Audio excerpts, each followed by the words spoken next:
in particular is one of those things that people get really excited about, Mm-hmm. you know, and to take some sort of dive into this sort of community website idea, you know, oftentimes it definitely helps to have a field, if you will, or some sort of thing like television or movies or music or sports or whatever that people are really sort of compelled to talk about.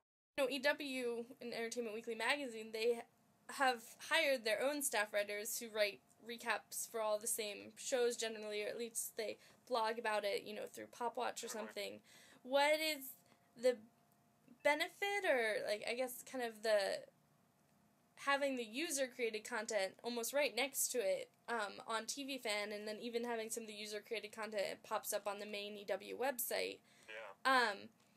I guess just kind of like, what is the effect of that, or what's the thought behind it? I think it does two things. Number one, I think for the user, it adds a level of excitement that you can go and you can write something and have it be recognized along with the big boys, you know, and to have it be something that sort of stands side by side with you know, an editor or a writer from Entertainment Weekly and some of their content. And I think that that's something that a lot of users find really cool and really sort of compelling about kind of, you know, it definitely provokes people, I think, to put their best face forward, you know, and write the thing well so that you know, it kind of gets recognized, or has a better chance to get recognized. You get sort of like the professional critiquey sort of observations, and then you can get an observation more from like a fan base or social sort of just like a more relaxed sort of point of view of the show. Because, you know, sometimes these critics can be kind of snobby. It's nice to like read something from somebody that's just down to earth, just a regular person or whatever, and you're like, all right, so it's not as bad as like, oh, and totally ripped into things like that. So but there's definitely an advantage to like both sides.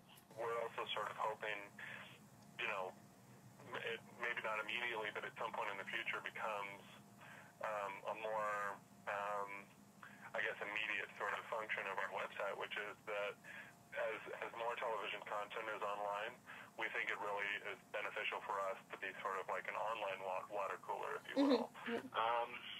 I guess the reason why these are growing, and you know, more than say, you know, just talking about shows around the office water cooler, is that there's a whole lot more people out there in, you know, in cyberspace that you know, it might be hard to find fans. I mean, with all the different television shows and all the different channels that are available to people, I think television watching has becoming something of a niche market where it's not like there's just a few channels and everybody watches the same shows.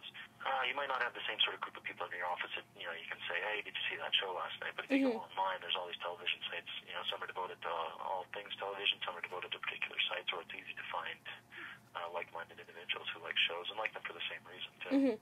Or maybe even don't like the shows but like to watch them and make fun of them. I certainly think websites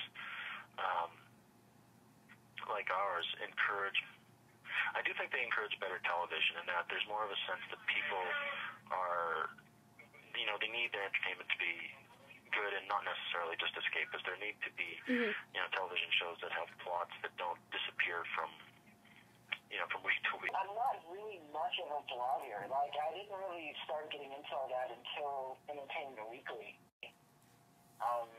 It's a lot of fun. I don't know. So I guess I'm becoming a blogger. Now I blog on, like, other sites and stuff, too. Oh, okay. Do you feel now, because you've started participating in sites like this, that you feel more obligated to keep up on a show so that you can keep reading about it or writing about it?